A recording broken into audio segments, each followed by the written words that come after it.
उल्हासनगर महापालिकेच्या महापौरपदी आज शिवसेनेच्या अश्विनी निकम यांनी तर भाजपचे अमर लुंड यांनी उपमहापौर पदाचा पदभार स्वीकारला। नवनियुक्त महापौर आणि उपमहापौर यांचे अभिनंदन करून त्यांना पुढील यशस्वी वाटचालीसाठी खासदार डॉ. श्रीकांत शिंदे यांनी शुभेच्छा दिल्या। उल्हासनगर महापालिकेत शिवसेना, भाजपा, साई पार्टी, टीम ओमी कलानी, वंचित बहुजन आघाडी, रिपाई, पीआरपी महायुतीमुळे शहराच्या विकासाला आता अधिक गती मिळणार आहे। शहराच्या विकासासाठी शिवसेना महायुती कायम कटिबद्ध आहे, असा विश्वास खासदार डॉ. श्रीकांत शिंदे यांनी यावेळी व्यक्त केला। आमदार कुमार आयलानी, शिवसेना सचिव भाऊसाहेब चौधरी, जिल्हाप्रमुख गोपाळ लांडगे, भाजपचे राजेश वधारिया, टीम ओमी कलानीचे ओमी कलानी, साई पार्टीचे जीवन इदनानी, शिवसेनेचे अरुण आशान, राजेंद्र चौधरी यांच्यासह सर्व नगरसेवक उपस्थित होते। दिव्य मुंबई मराठी शिवाजी मस्केसह संजय खरात, उल्हासनगर। दोघांना देखील मी खूप अभिनंदन दोघांचं करतो, खूप शुभेच्छा देतो।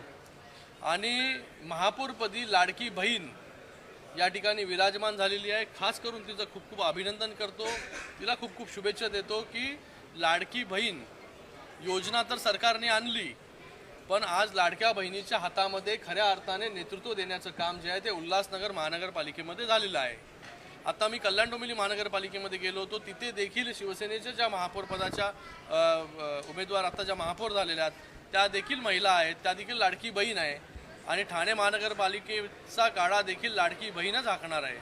म्हणजे ठाणे, कल्याण डोंबिवली, उल्हासनगर ह्या सगळीकडे लाडक्या बहिणींच्या हातामध्ये जे आहे नेतृत्व देण्याचं काम आज माननीय मुख्य नेते उपमुख्यमंत्री एकनाथजी शिंदे साहेबांनी या ठिकाणी केलेलं आहे। उल्हासनगर महानगरपालिकेमध्ये महायुतीची ताकद मोठ्या प्रमाणामध्ये आपल्याला पाहायला मिळते। म्हणूनच या ठिकाणी महायुतीचा महापौर आणि उपमहापौर बसलेला आहे।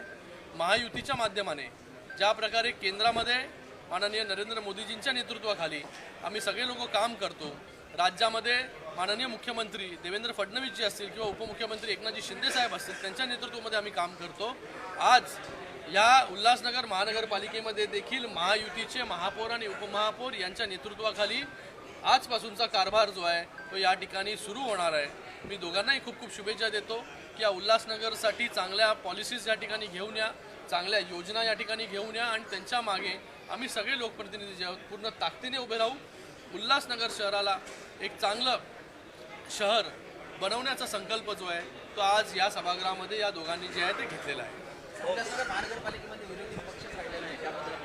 कल्याण डोंबिवलीमध्ये पण नाही, उल्हासनगरमध्ये पण नाही, ठाणे कुठेच विरोधी पक्ष नेता जो आहे तो विरोधी पक्ष जो आहे तो राहिलेला नाही। काम या जिल्ह्यामध्ये एवढं भक्कम आहे, त्यासाठी जे आहे ते विरोधी पक्षनेता आपल्याला या ठिकाणी पाहायला मिळत नाही। लोकांचा विश्वास खासदार महायुतीचा, आमदार महायुतीचा, आता महापौर उपमहापौर महायुतीचा, तर महायुतीचंच जे आहे वर्चस्व या जिल्ह्यामध्ये गेले अनेक वर्ष राहिलेलं आहे।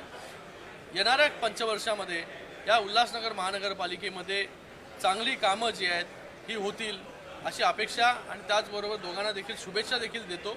या दोघांच्या मागे आणि सगळ्या नवनिर्वाचित नगरसेवकांच्या मागे आम्ही सगळे लोकप्रतिनिधी जे आहोत हे उभे आहोत। जो काही निधी आतापर्यंत निधी मोठ्या प्रमाणामध्ये उल्हासनगरमध्ये आलेला आहे, त्याच्या पुढे देखील जो काही निधी या उल्हासनगर म्युनिसिपल कॉर्पोरेशनला लागेल। आणि तुम्हाला अजून एक गोष्ट सांगतो, आज या उल्हासनगर महानगरपालिकेची जी बिल्डिंग आहे, आज जे सभागृह आपण जिथे आज महापौर उपमहापौरांनी निवडणूक झाली, भविष्यामध्ये या उल्हासनगर महानगरपालिकेला स्वतःची हक्काची नवीन अत्याधुनिक इमारत जी आहे ती लवकरच मिळेल, एवढं देखील या प्रसंगी मी तुम्हाला सांगतो।